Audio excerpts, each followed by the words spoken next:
Seems kind of slow this morning. 20 people in here so far.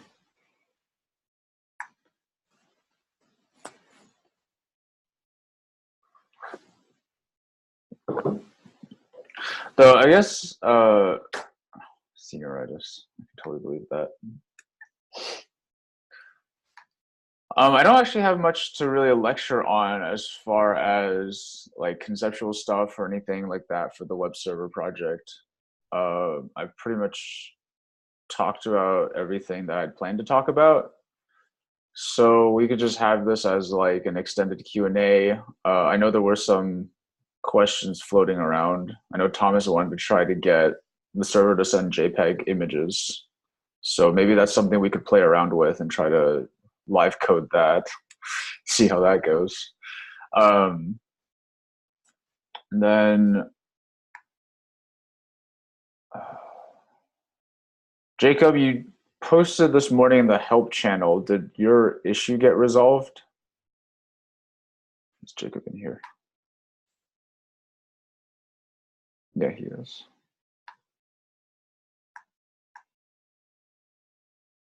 Oh, you got it?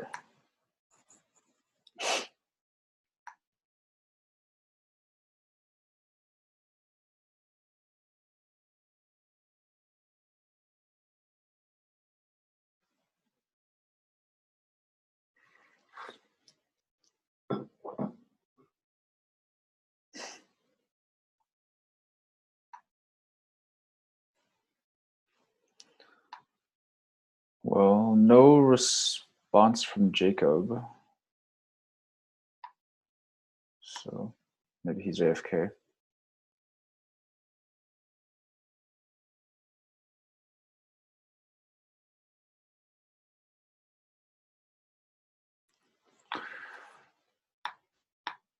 Cool. So I guess if there are no outstanding questions or anything, or if any, any concepts or anything that people want to know more about, I guess we can start off with that suggestion of seeing if we can get the server to send some JPEG data. All right, let's do that. But yeah, this lecture might also be a bit shorter. It's not what I wanted. I was also thinking maybe we could take the doubly linked list implementation we were working on yesterday and import a hash table from the hash table sprint repo and actually build that into a simple cache. It would obviously be simpler than the one that's being used in the web server project, but the more I thought about that, I realized there'd have to be like it wouldn't be that straight. It wouldn't be as straightforward as I thought it would be. So I don't think we'll get around to that. Anyways, I went and added a cat JPEG right off of Wikipedia. It's kind of cool. It's like showing the compression of the JPEG. So like on the left side, it's like, I think I said it was more compressed, and then on the right side it gets less compressed, and so the quality gets better or something like that. Anyways, let's try to serve that.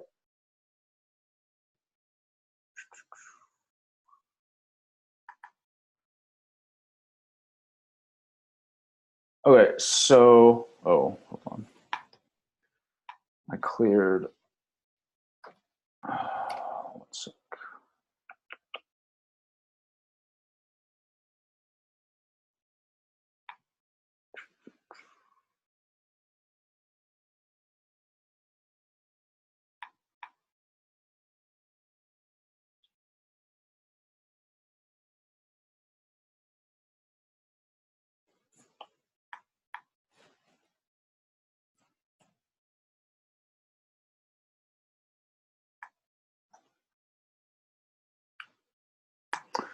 Okay, that's what we had before. Yep, looks good.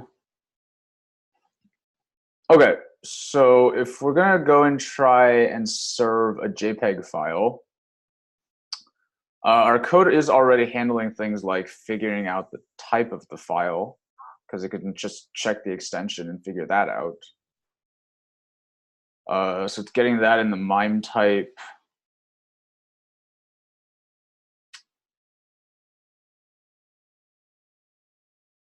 Tries to fetch the file, blah, blah, blah, gets the MIME type, and then sends the response with the MIME type, file data, file size. I don't actually really think anything needs to be changed on that front, because actually if we look at the file load, it's actually already reading in binary data. So when file load actually reads in a file, it doesn't make any assumptions about the type of data that's in there already. So that's good. That means this particular function is agnostic as to the type of data it's reading, and that's why it also needs to figure out the MIME type, so that later on you can take that agnostic data and attach an extension to it. So it's doing that already. It's also figuring out the size. So really, if we just, well, let's just actually try, let's just see what happens if we just,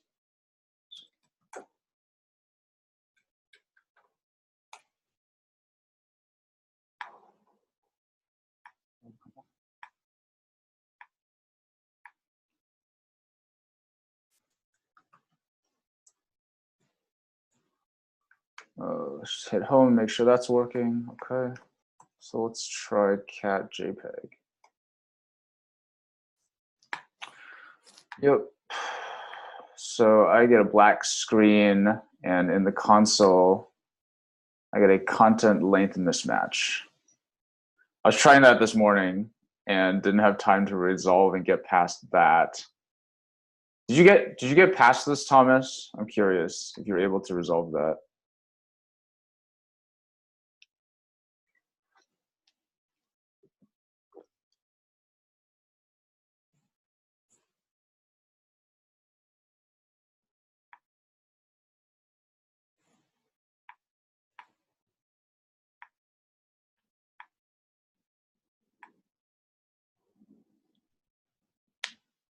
Problem is some of the binary data looks like knows what it's called. Right.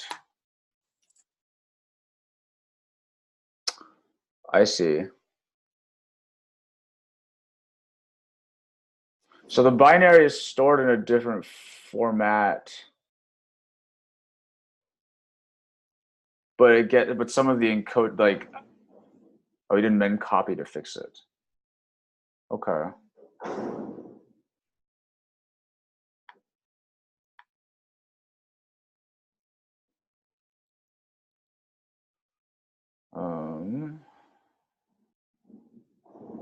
Where would we want to use memcopy?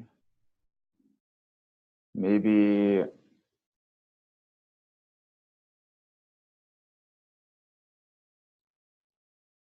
so I think what you're saying is that let's see. So with the way that the JPEG data is encoded,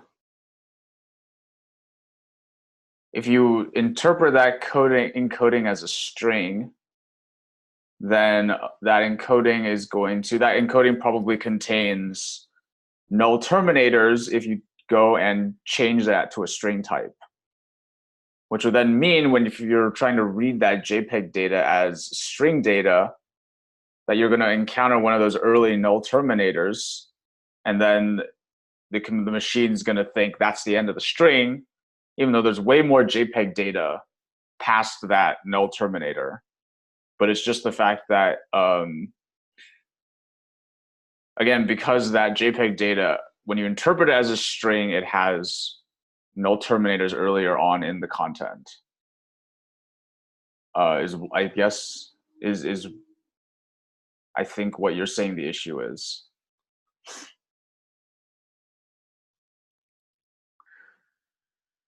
But I don't see how.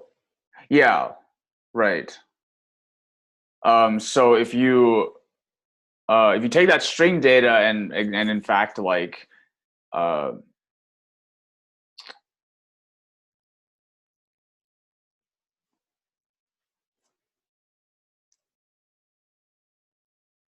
right, so that string data can be formatted in different formats, right? So you can format it as binary data or JPEG data or whatever, right? So whatever that data, that binary data is, you can try interpreting it in different ways in different like data contexts, right? So you can take that binary data and try to read it as a string, or you can try to read it as JPEG data, or whatever. All those different data types, right? So those different data formats will basically interpret that data in different ways. And so what seems to be going on here is when you try to interpret that binary data as string data, there's, yes, going to be null terminators strewn throughout uh, that string, just because it so happens that some spots in that binary data, when you interpret it as a string, it gets mapped to a null terminator character. And so you get the string is kind of prematurely cut off. And so that's probably why we're getting a content length mismatch. So there's more JPEG data past the null terminator, and that's the length that we're telling the browser, but the browser just sees that early null terminator and it thinks, oh, that's the length. But there's a mismatch there, so it gets confused.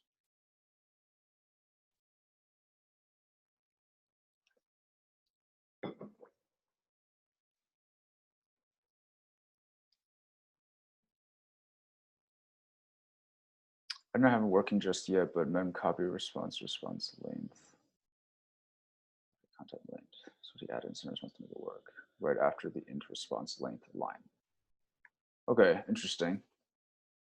So yeah, the proposed solution is to use this mem cpy function. So what the heck is that?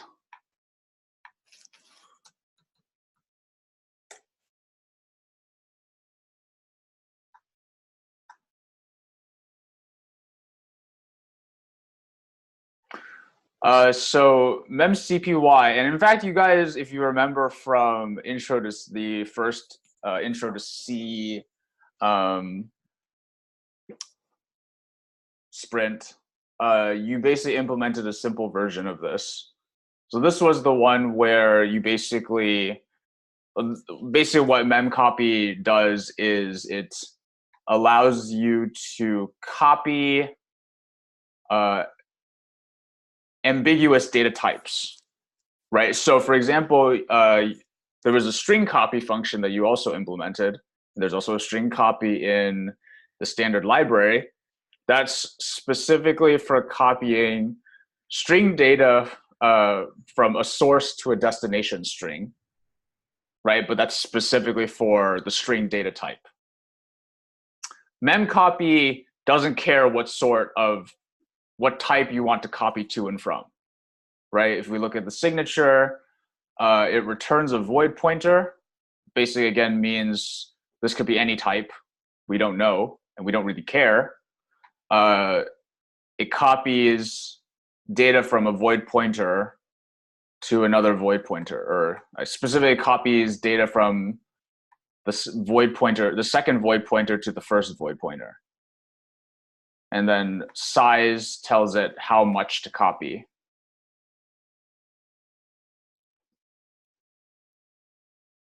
Can we globally substitute the null to an acceptable char and then place it back before rendering? Interesting idea. But I guess what do we map it to? I guess we could try to look up what the string null terminator would get translated to as JPEG data, but honestly, that seems kind of hacky to me. Interesting idea, though.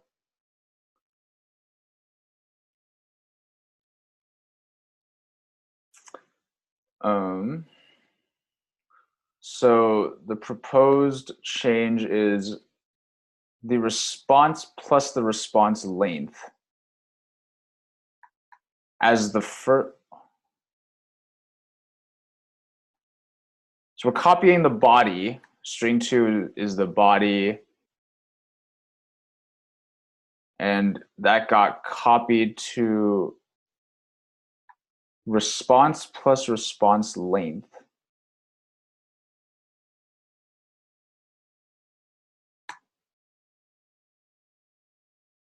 In send response right after the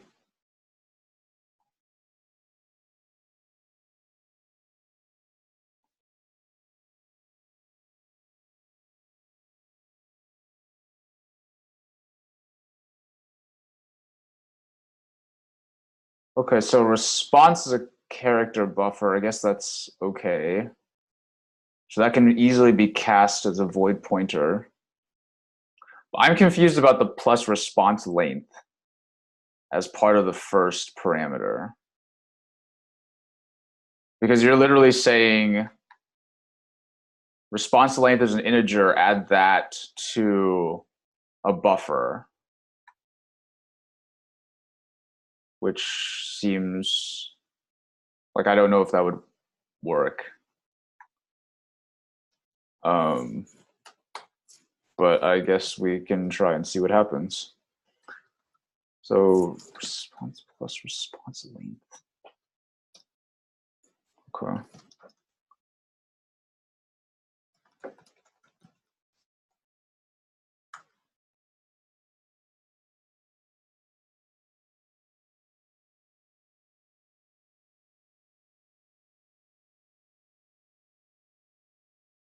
Yeah, that's interesting. So the response should already be written into the buffer at this point with all of this string data.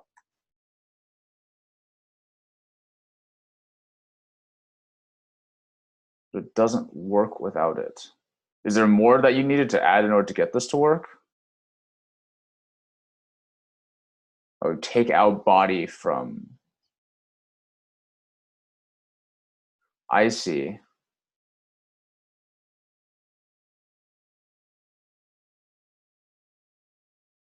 Okay. So why even, oh, you take out body.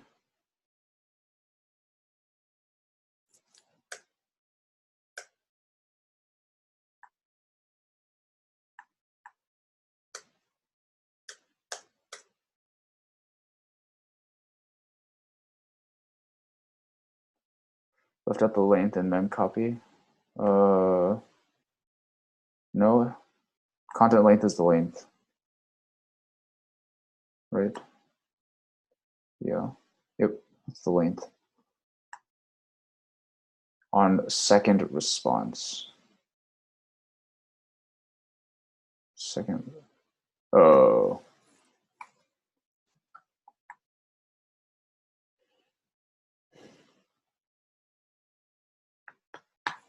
Okay.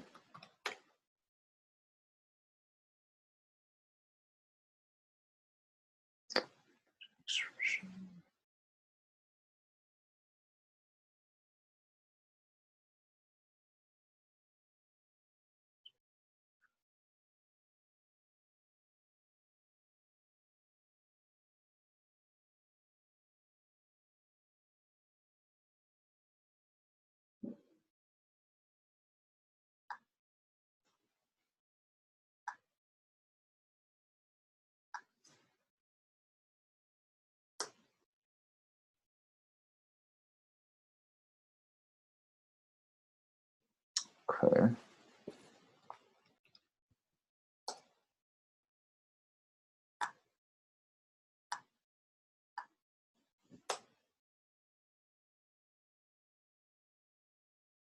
I got a segfault. Okay.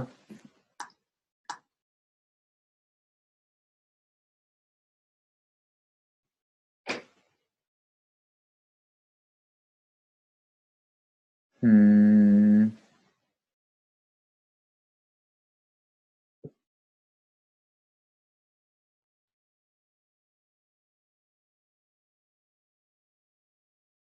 and put the content length.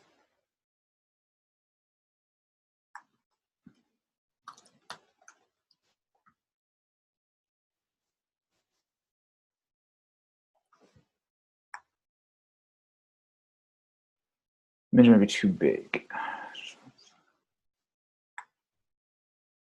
Oh, I see.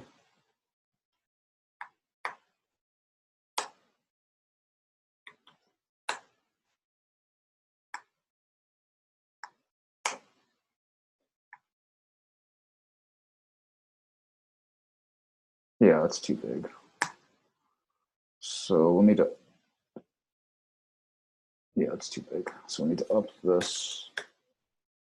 Come on.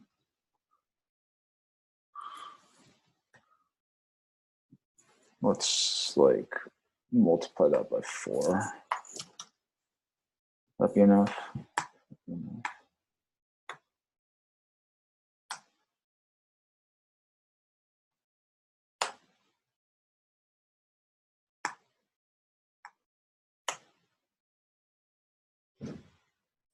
Okay, so now I'm not getting a seg fault, but it's again another content length mismatch.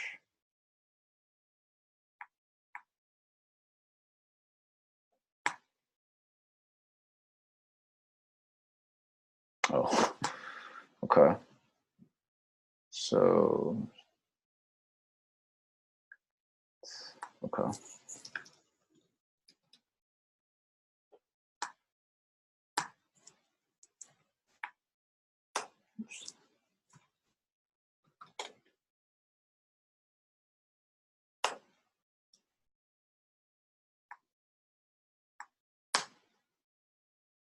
Wow.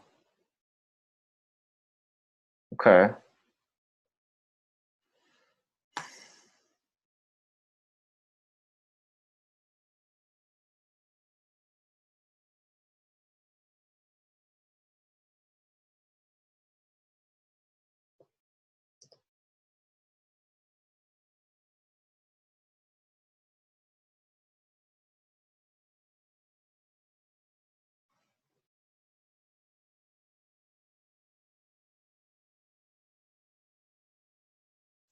Yeah,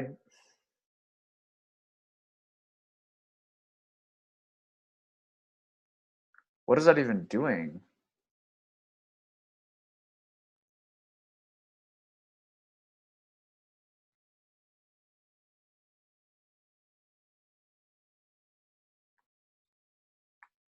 Let's see. I mean, just from what the syntax it's saying, we're basically adding an integer to a char buffer.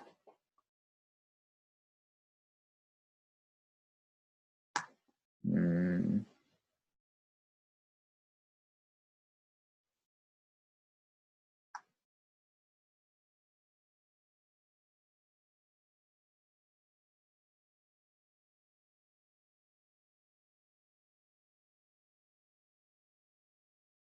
I guess that's kind of what we're doing.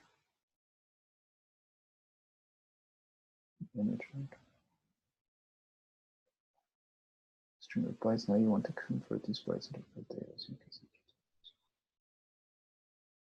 And copy bytes into an array. The compiler treat them as integers. To answer your question, doing this will copy that number of bytes starting from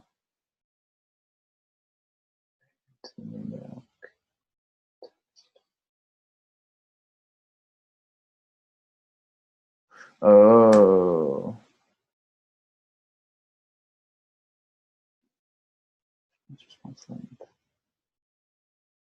Oh, okay, yeah, that makes sense. So this is so response is a char buffer, is a character buffer, but it's also a pointer. I mean, more specifically, it's a pointer, and we can do pointer plus some integer. And when we do that, that means we're shifting the pointer forward.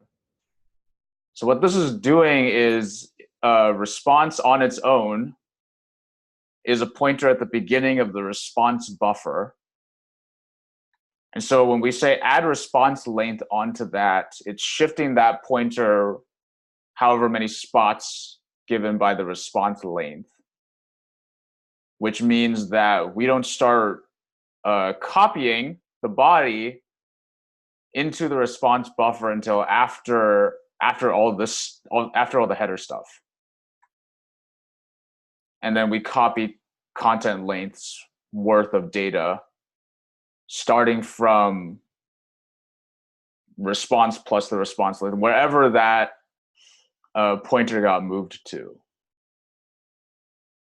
Right, so if we're to draw this out.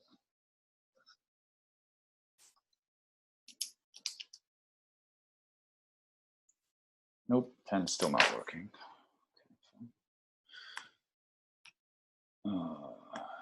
Do it here.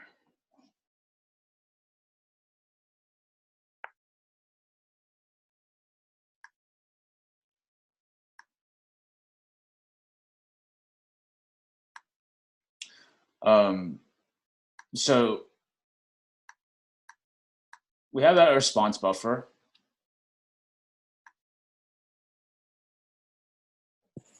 And first thing we did was we called sprintf. So the front of it got, basically we added the header string.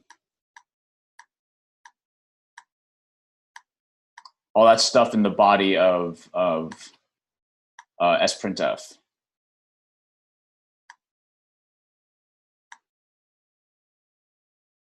So that's at the front. And then sprintf came back and said, hey, this is how much was written in the call to sprintf. So we know which spot in the array this is at the end of the header.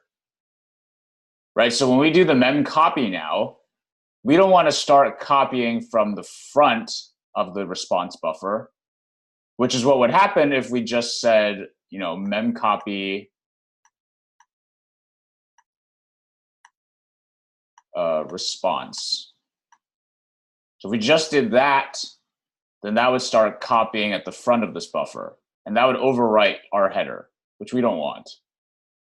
So we say response plus whatever came back from the sprintf call, the total number of bytes that the header is taking up, which was the response length.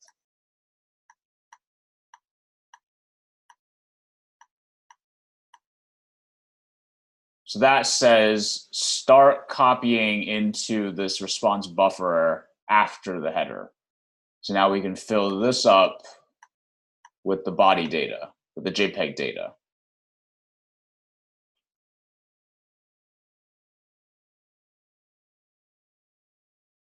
And I guess that's a well-formed enough response that the browser can make sense of it.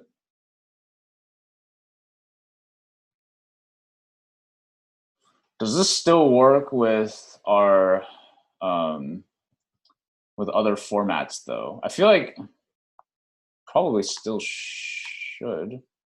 Let's try it. So now we just go back to, okay.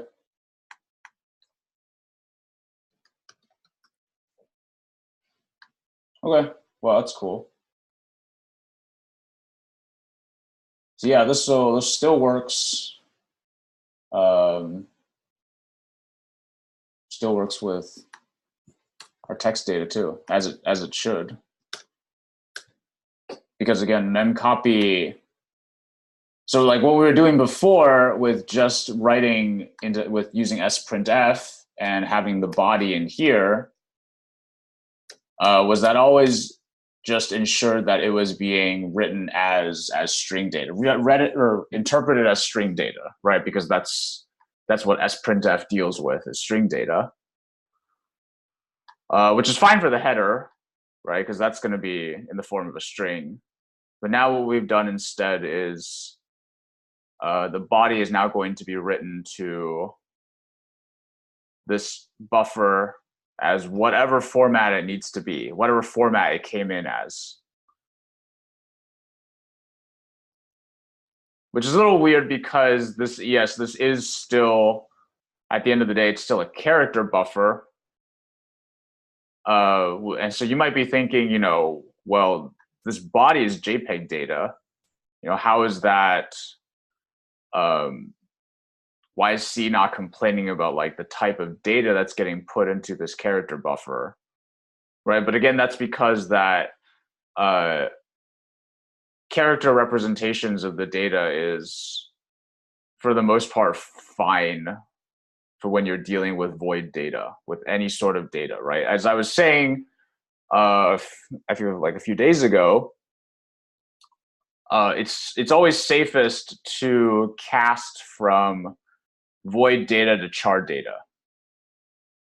And that's just because when you're casting from void data to char data, each char is just a single byte. So we're literally writing byte for byte from the void data to the char data.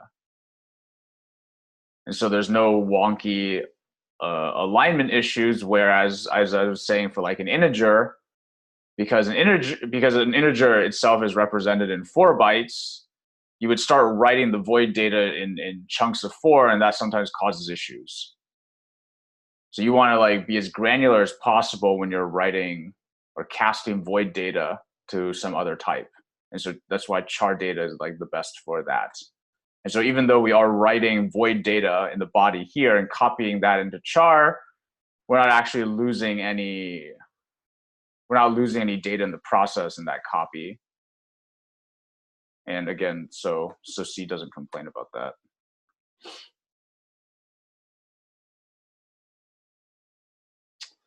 It should be added as a stretch goal to do it this way instead.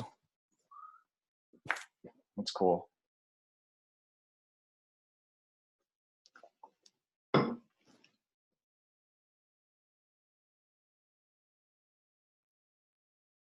Wonder if I should start playing a sound file from it now.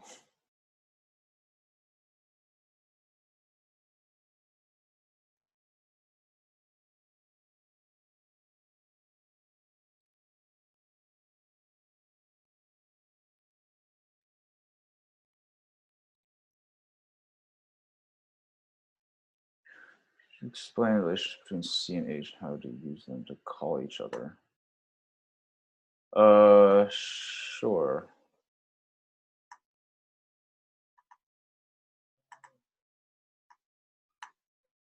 So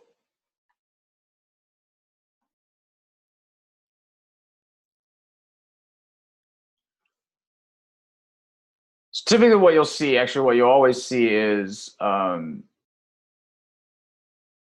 you include the header file in the C file, right? You don't really do it the other way around. And so typically what you have in header files,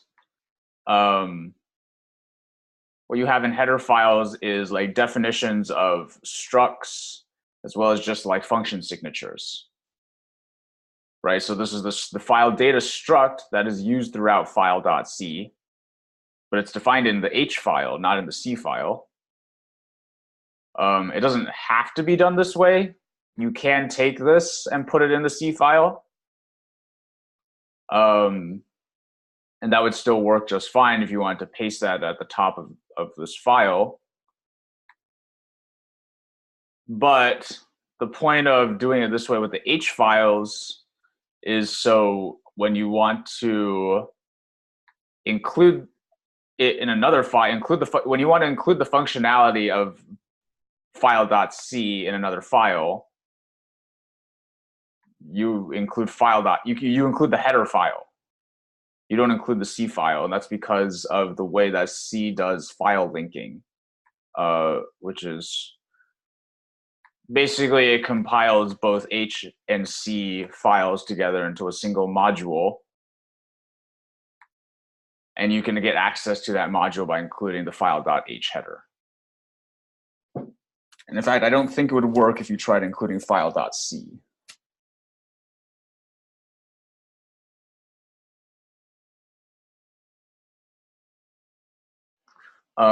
But you don't really use them to call each other, right? The C file is where all the actual functionality is. H just kind of tells you, well, first off, the function signatures without any of the content. So this just tells you what is in the file, but not the implementation details of them. So calling file H and server C gets us the functions of both. Right, like, we only included file H. But for example, in file H, there's like we have the definition of the file load function, but none of the body. But as we can see, we are calling file load, and it's obviously working. So that's just a consequence of how the linker, the file linker in C works, right? You get just saying include file H, it'll link both of these files together, file H and file C, and then you get the functionality of both in the module.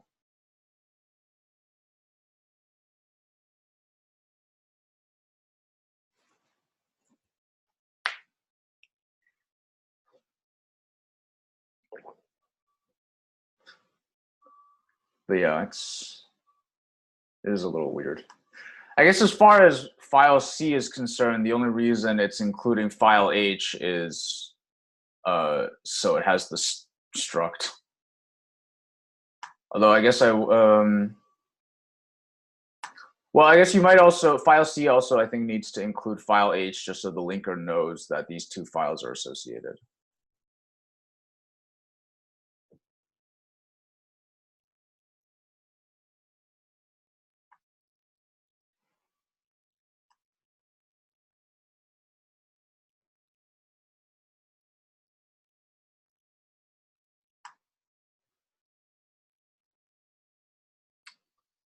Okay.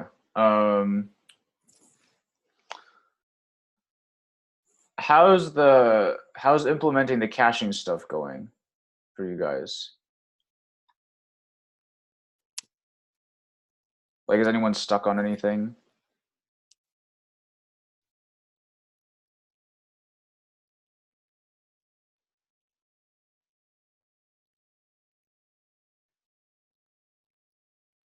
Apparently not. Okay. Anyways, we'll what if I was to overlay?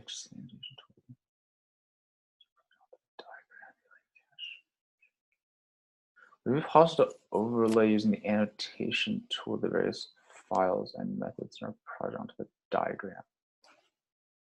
How do we do that? So I'd have to go to the video file on YouTube and add annotations. Is that what you're saying?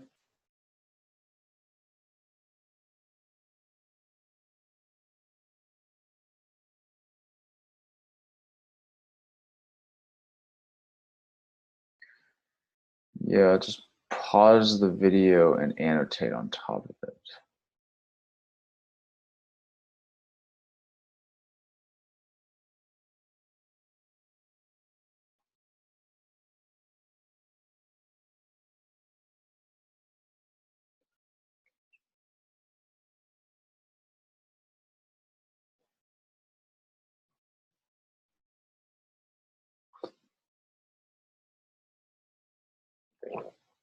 Uh-huh.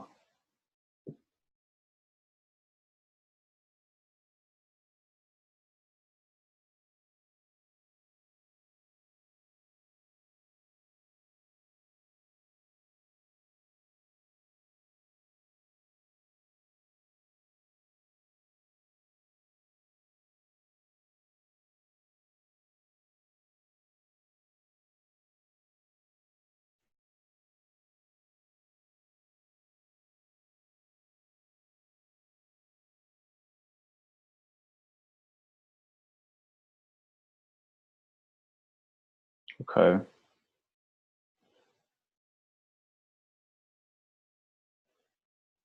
I mean, maybe.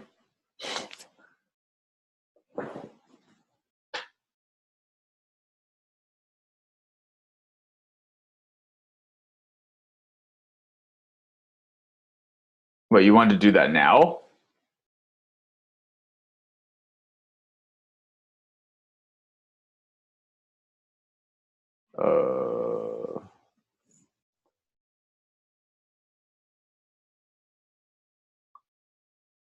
So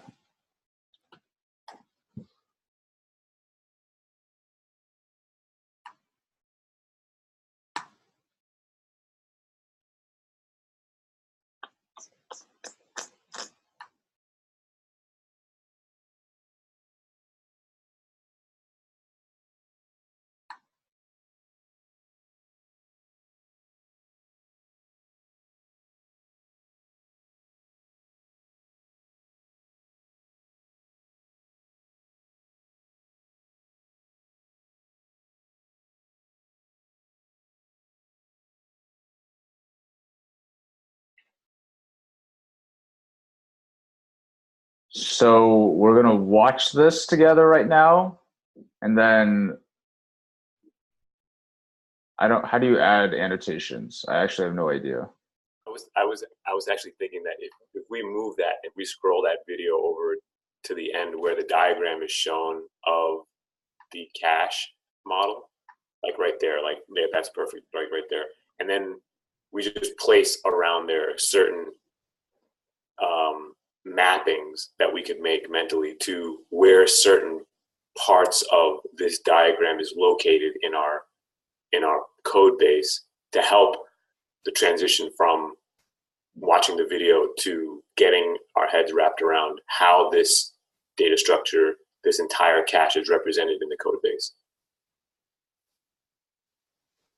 And so maybe something like, that hash table is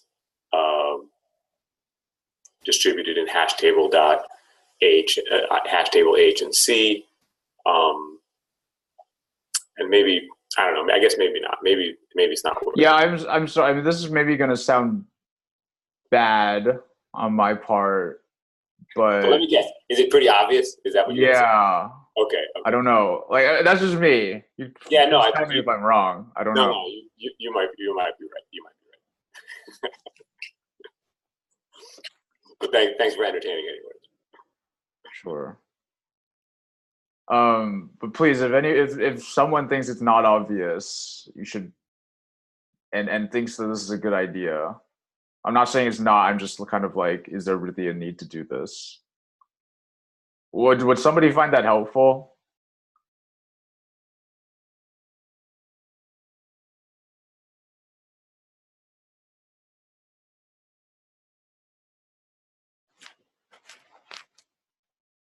I mean, what's also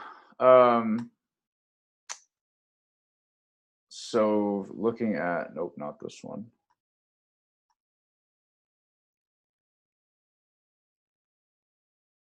So, well, I mean, certainly the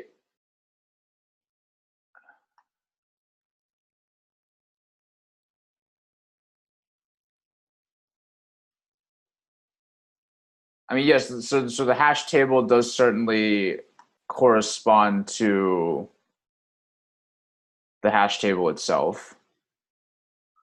But with the linked list,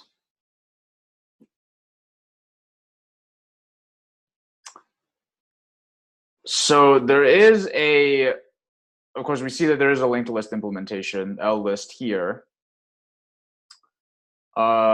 This is actually, this is a singly linked list. And this isn't actually used for the doubly linked list portion. This is actually used for collision handling in the hash table, right? So if you remember what was mentioned during the hash table sprint, one way to handle collisions, key collisions, is adding buckets in each slot, right? Basically saying uh, each slot in the hash table itself can hold additional elements, so that when you do get a collision and you get a key that's going to get hashed to a spot in the hash table where there's already something there, you'll just tack on another linked list node and extend it kind of horizontally instead of vertically. well, the way I have it pictured in my head is, I mean, the way I have it pictured in my head of how a hash table is I think of it as like a bookshelf, kind of like a vertical bookshelf with all the different slots. And so if there's already something in this slot here, for example, and another piece of data comes along that wants to go in there, you kind of start extending it horizontally, which affects performance, but that's one way to deal with collisions. So that's actually what this linked list is for. It's for extending each individual bucket. And so as far as the doubly linked list behavior, that's actually in cache C, where we see these functions like DLL insert head.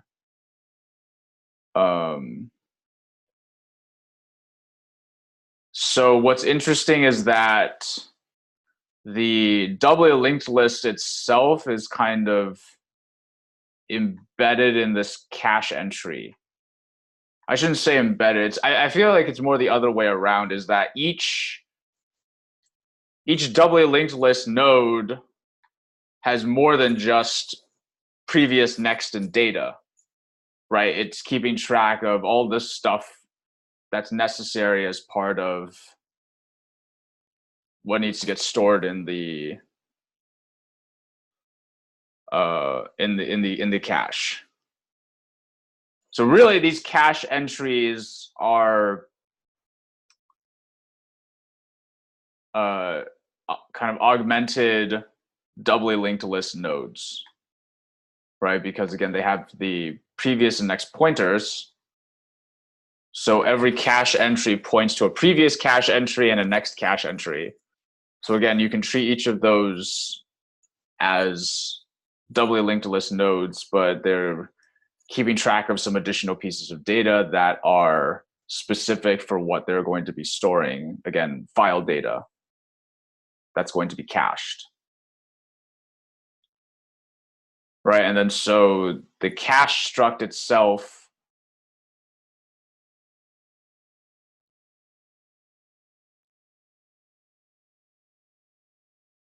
right does keep track of the head and the tail of the doubly linked list, but again, instead of just these being called doubly linked list nodes, these are called cache entries. But again, they're effectively doubly linked list nodes.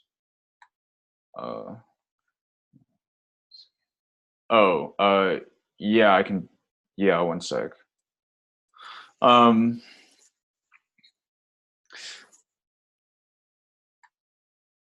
So actually, maybe.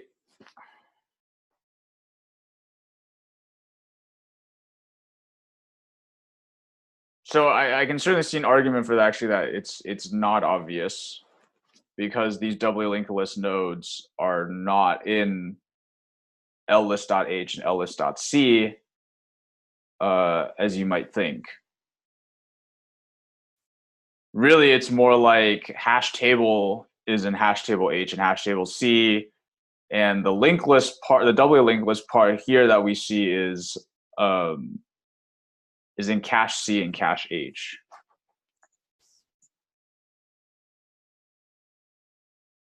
We can't add annotations from here, right? Like, would I have to go into the YouTube editor to do that?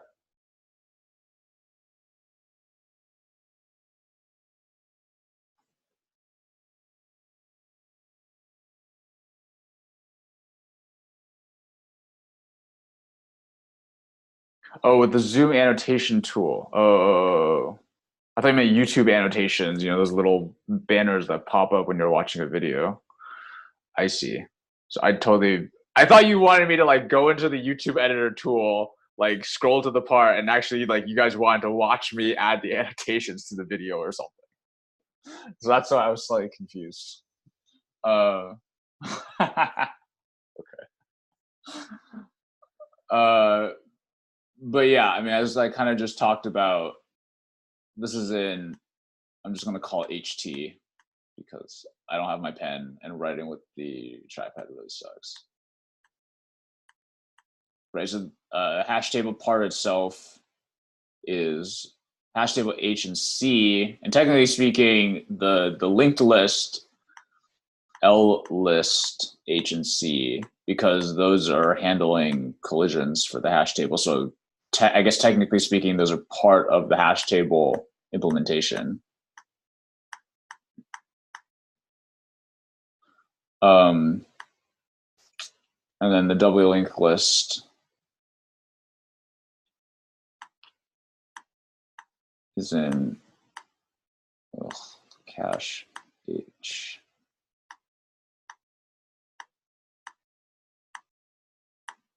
In cache C.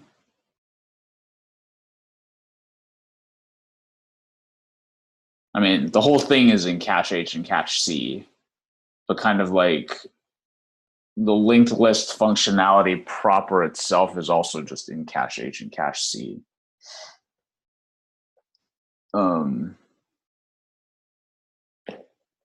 As far as, so with like these links, I think we should see those. That's annoying. Oh well.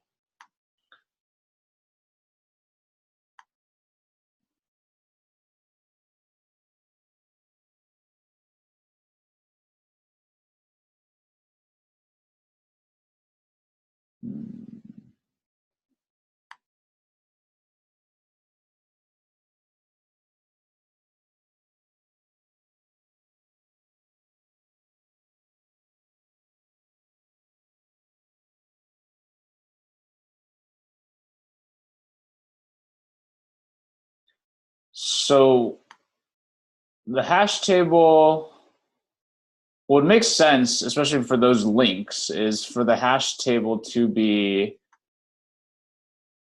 for each value of the hash table, it would have to, it would make sense if it said it's pointing to a cache entry type, but I don't think it's saying that. Right, so the hash table has a size number of entries load. Linked list bucket. Oh, maybe it's in linked list. No, just node H.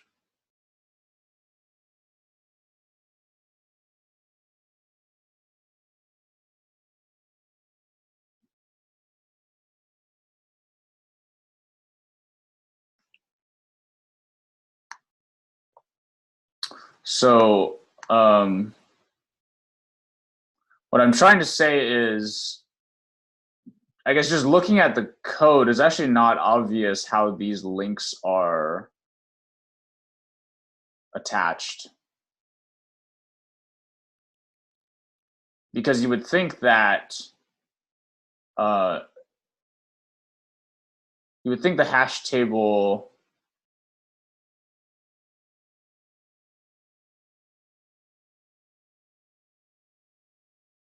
hash table would say, you know, every value is pointing to a cache entry node or something like that.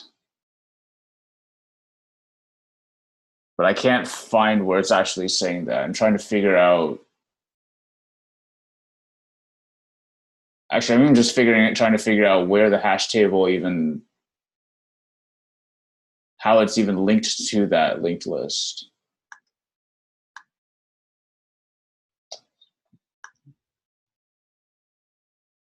So that's the whole cache has a pointer to a hash table. Those are the heads and tails of the cache entries. And next and previous. Clear this.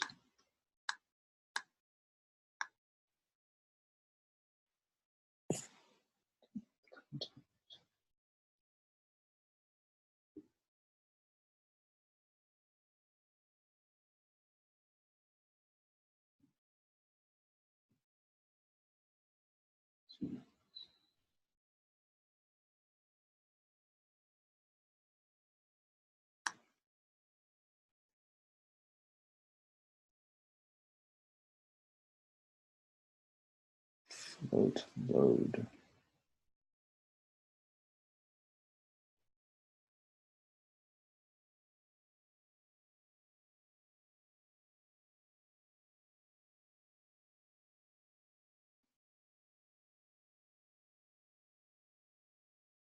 So what I can gather from the code here,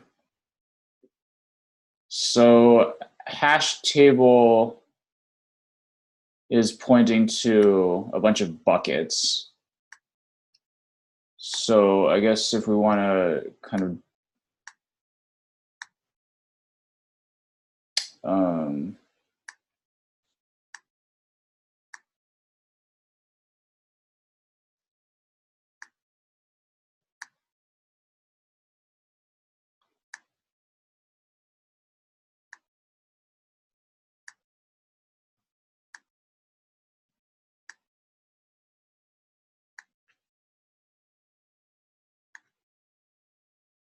so there's the array for the hash table itself proper. Each one of these slots is holding a bucket. And each of these buckets are the head of a linked list. Right, so you can imagine there's one of these ovals, which is a linked list node in every single slot. And initially, these are all pointing to none because those are just one element linked lists. So I guess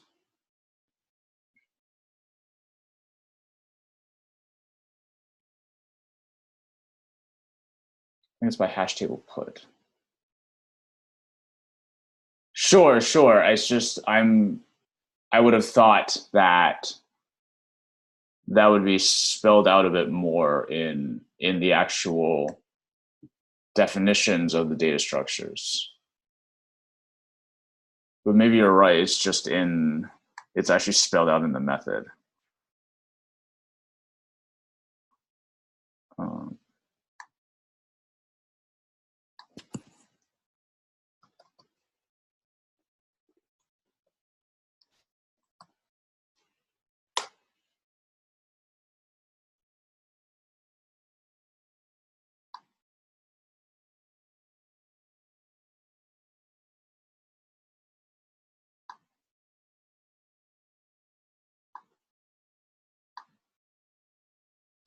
Going back to your picture with that bucket, then extend. No, so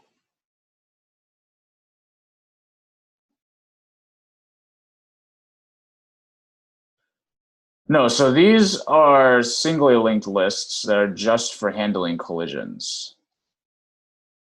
As far as right, so how this would actually work, it's going to get a bit weird and nested here now. Right, so then when we have an actual cache entry with all the data inside, and it has a next and previous, so let's say this is the only element in the doubly linked list, the reference for that would live inside of this linked list bucket.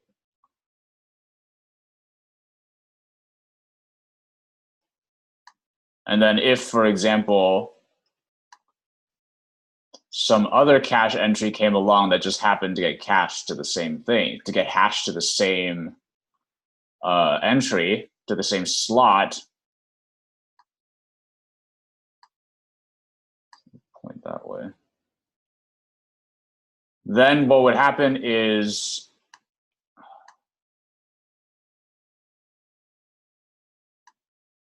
another linked list node would get added here.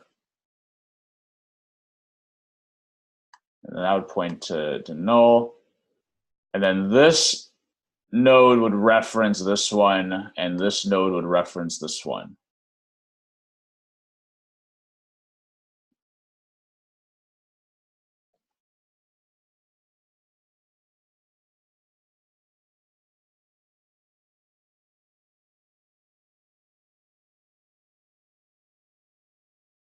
But again, that's only in the case of collisions. This shouldn't happen too much. Right? Under normal conditions,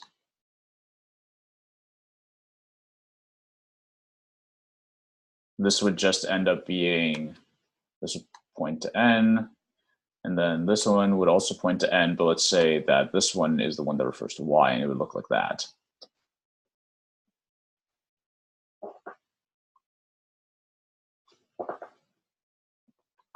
Cool.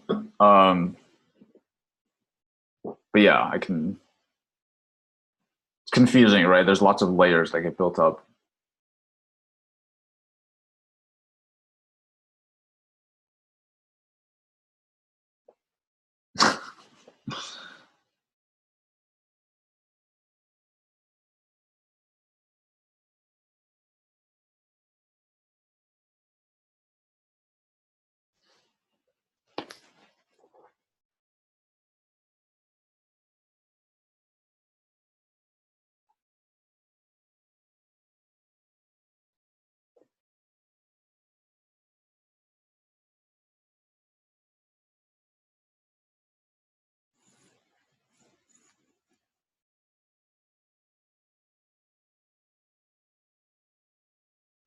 It's very helpful to initialize an n-size hash table with linked lists. Well, it already actually does that. So when you initialize the hash table, part of that initialization is filling every one of its slots with the head of an empty linked list, right? And that's because anything that actually gets stored in the hash table is going inside one of these linked list nodes. It doesn't go straight in the hash tables, you know, in one of the slots of the hash table, right? So there's one of these linked list nodes in every single one of these slots.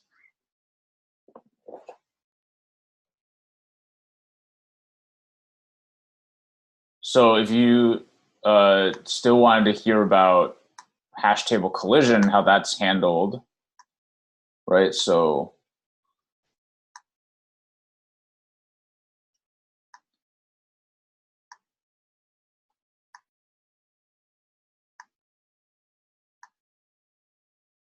let's number these. So let's say 1, 0, 1, 2, 3, 4, and 5. And again, each of these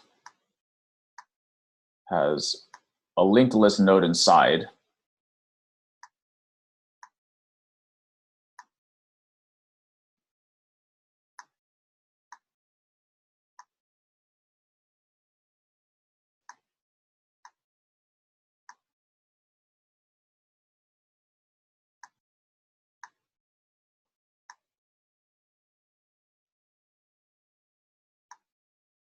So, and then there's of course the hash function, let's call it HF. Right, so when some key value comes along that wants to get inserted into the hash table, the key is put in the hash function, and this spits out one of the indices. This spits out one of the indices in the hash table, 0 through 5. So say it goes to 3. Right, so this key gets hashed to the index 3. So that means this key value pair goes here.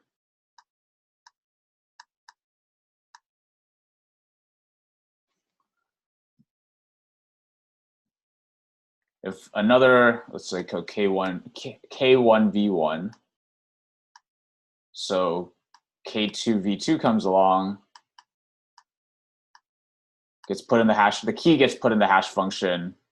Let's say the hash function spits out 1, so K2V2 goes there.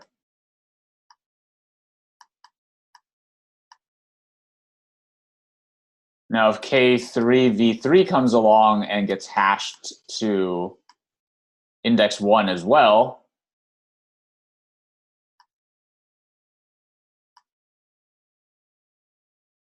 then we need to extend this linked list, right?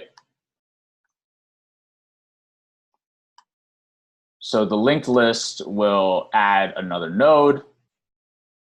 It'll put K3 V3 here.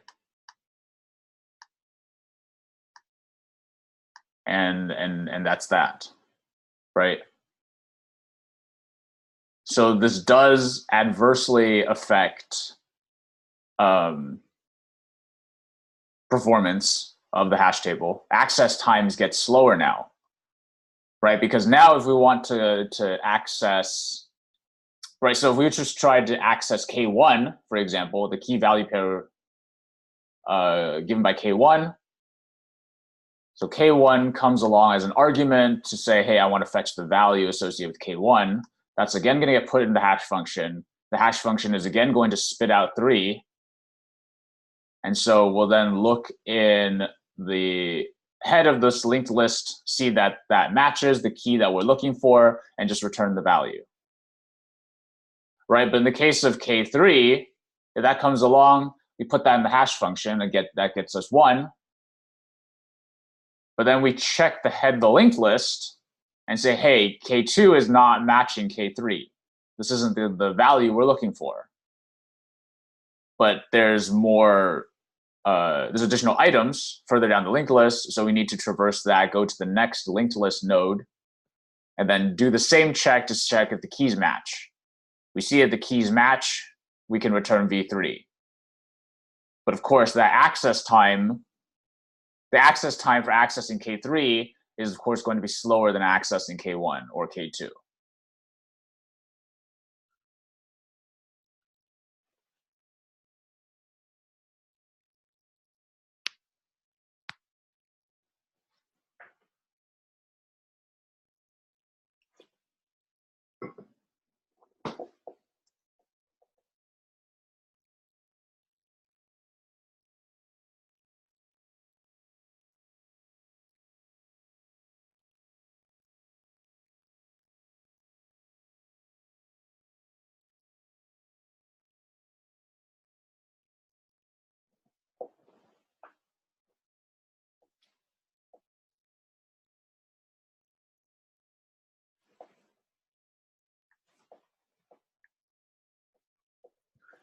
To handle hash tables initialized to linked lists. Yeah. Of course, this is only one such way to handle collisions. You can imagine there's many other schemes that have been dreamed up. This is just kind of, well, this is one of the, I guess, the more straightforward ones. But you know, there's others you can do. For example,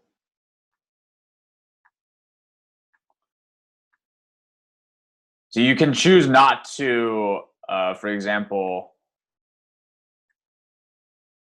well, I guess, you know, another way you could implement your hash table is to not have linked list nodes in each bucket. And instead, you could just place nodes or key value pairs directly in the hash table slots. So that could work too, with the caveat that, you know, put K1 in, let's say it goes here.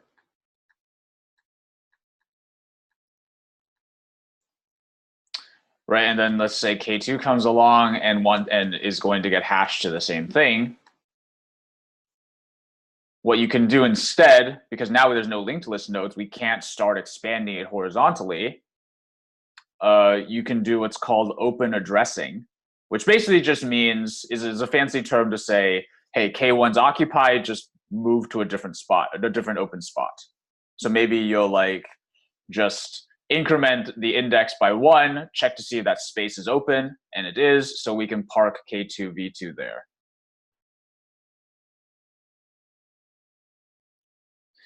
But that doesn't really fix the slower access time issue, right? Because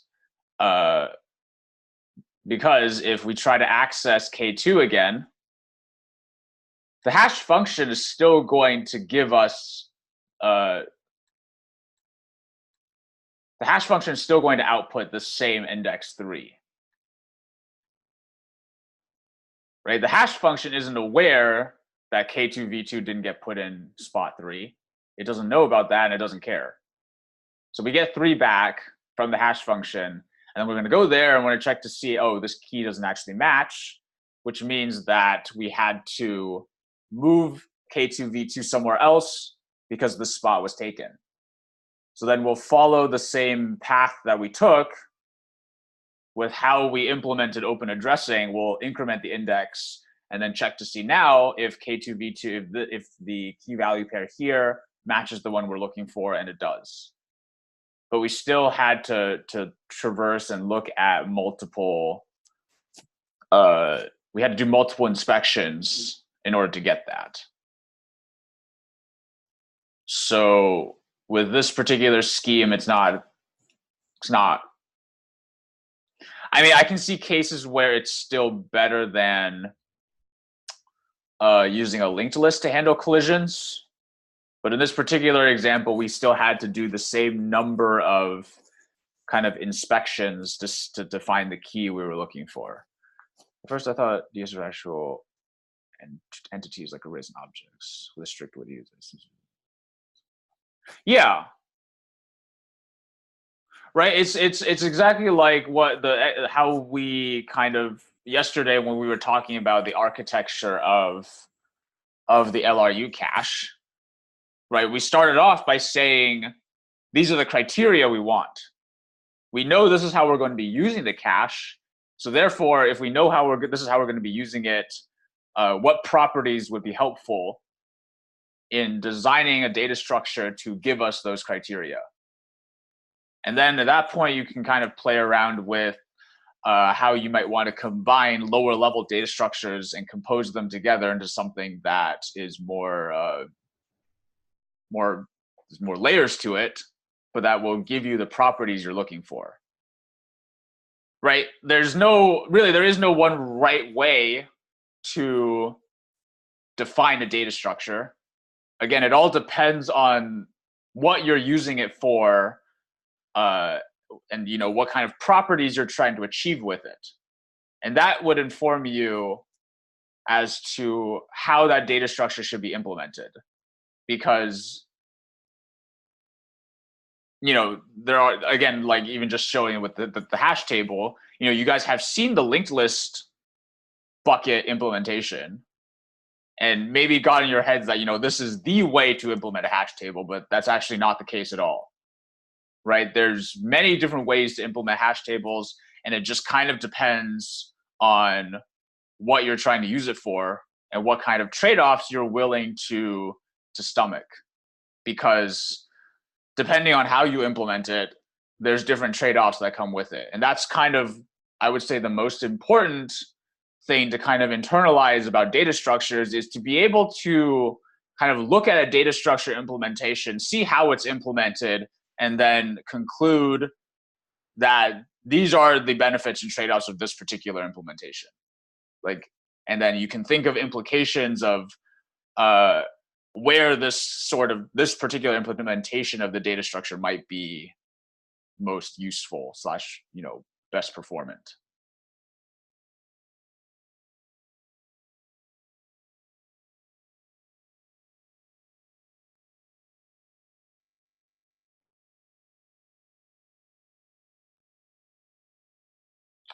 Example being a double linked list that's property of having head tail, we can add that to some of the arbitrary struct.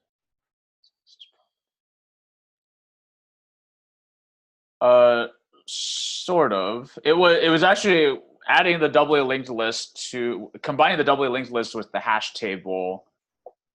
I would actually kind of flip that around and say it's the hash table that the hash table gave us the ability to access any arbitrary node in the doubly linked list, right? Because with just a normal doubly linked list, you only have access to the head and tail. You don't have direct access to any of the nodes in between. But pairing that with the hash table, now you are getting arbitrary access to any node in the doubly linked list, which is pretty powerful.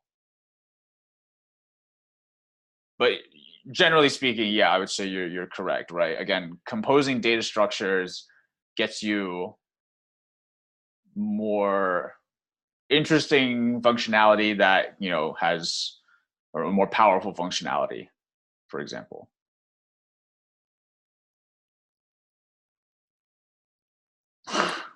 I can't do that in every situation. It's, I don't know if anyone ever really arrives there.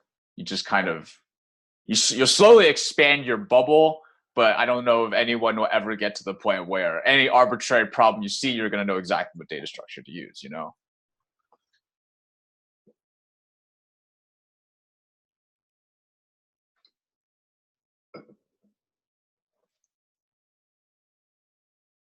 Yeah. Um, it's just, it's just interesting to see when students are like, I cannot wait for the day, the place and time when everything makes sense and I'm able to do everything I'm setting out to do right now. Right? Like that never really happens. There's not, you don't just like, it's not like you just keep doing this and then one day you have the mother lode of all epiphanies and everything clicks into place. Right? It's like things click into place gradually. Little small things will click into place the more you do this. And those, yeah, like piecemeal start adding up and you start slowly expanding your bubble. Right? Like maybe it seems like to you guys that I know everything, which is not the case, right? It's just that my bubble is bigger and I've just encountered more problems. But that being said, there's lots and lots of problems past my bubble that I'm not able to, that I need to, you know, like I need to like really think about, or I need to really like do research on and stuff like that, right? It's just that my bubble is more expansive just because I've been doing this longer, you know.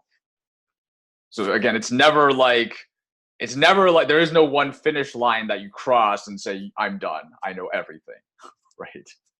I'm an awesome developer, right? That again. That's built up. It's slowly built up, and you're always, generally speaking, I feel like you're always going to feel like, or at least I feel like there's always more expansion of the bubble that can be done, and it's never, you're never going to arrive somewhere.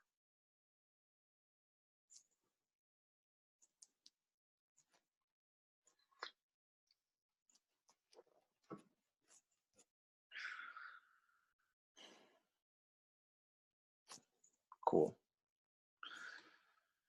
Uh, anyways, was there, if there's nothing else you guys wanted to talk or chat about, I didn't really intend for today's lecture to go particularly long. In fact, I think we've gone longer than I thought it would. I'm fine to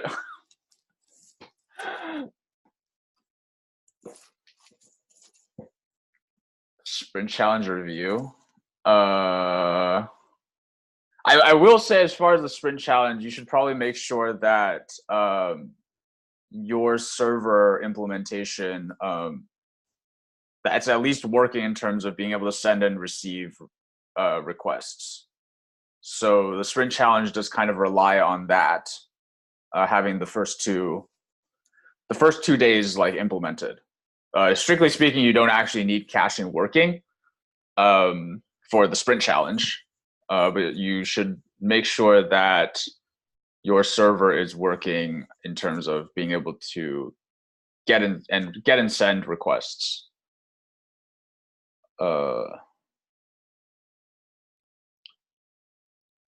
As far as what you'll be doing for the sprint challenge, I'll just say that you know, we've been working on a server this entire time, for this entire week. It's only natural that we should implement a client for it. So that's actually what you guys will be doing tomorrow for the sprint challenge, is implementing a client. You guys have worked with tons of clients before. You have lots of experience working in a browser. You know, working on front end code. Those are all clients to some server. But I guess more specifically, the client we'll be implementing tomorrow is like a really poor man's version of curl. No, it's actually, you're not going to be implementing a browser. You're going to be implementing a simple version of curl. Like really simple. I don't think so yet.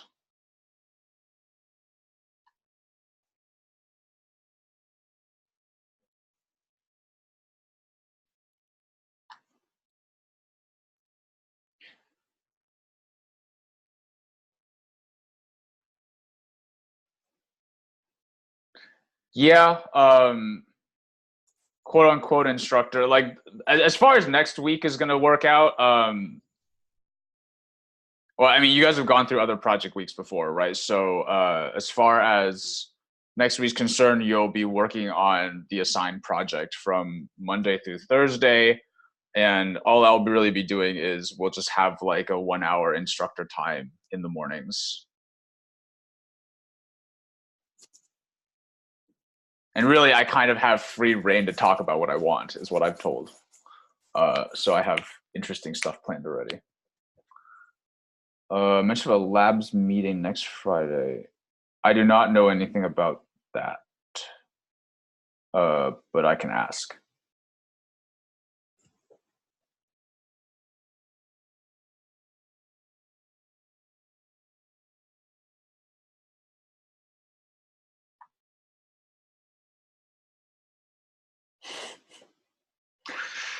Three hours for concurrency? There's no way I could cover everything about concurrency in 3 hours. It's way more than that.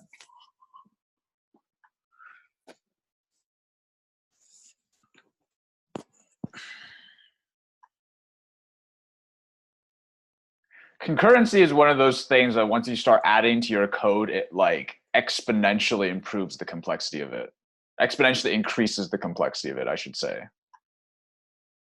3 hours would not be enough.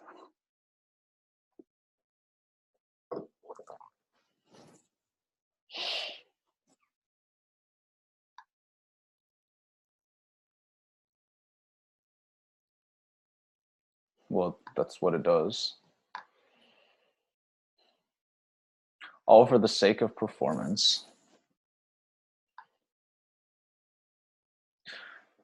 All right.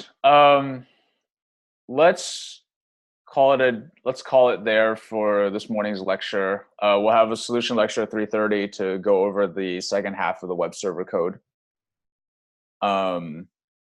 So yeah, until then, just finish up your web server implementations. I would definitely make sure that you have the first 2 days functionality of the web server working if you haven't gotten there.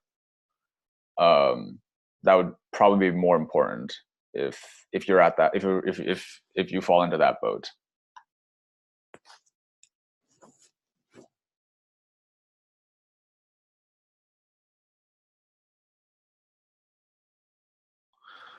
Cool. So that's it for thanks. All right.